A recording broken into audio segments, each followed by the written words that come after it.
பூட்டி இருக்குது. ஏன்னா அதை கொஞ்சம் பூட்டி இருக்கணும் அதை படிக்க போகிறதுக்கு. ஆனால்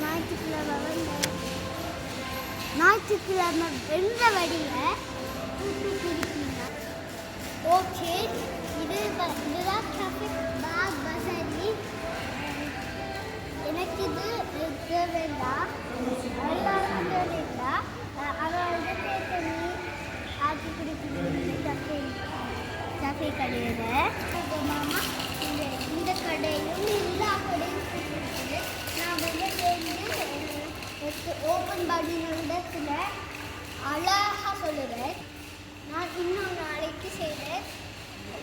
நான் இப்பொழுது விடுமுறை நாட்களில் விடைபெறுகிறேன். நன்றி, வணக்கம்.